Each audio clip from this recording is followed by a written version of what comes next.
Favorable rainfall has been predicted for Namibia's northern, central and southeastern parts. The rainfall, which is expected to be in the form of thunder showers, could last for days at some places. The chief meteorological technician and forecasting at the Windhoek Meteorological Services, Odilo Gobetsi, made this revelation during an interview with Nampa on Tuesday. He said the good rainfall that has been experienced in neighboring South Africa, Botswana, Zimbabwe and Zambia over the past 2 months will now also move towards Namibia.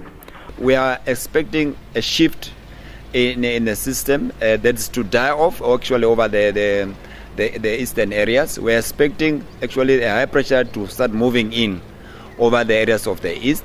We are expecting now the rain belt to start shifting towards Namibia. That is actually now a relief of what we anticipate.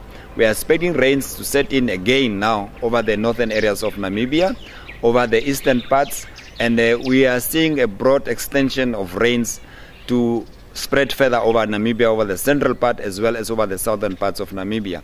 We just got the confirmation from the Windhoek Weather Office.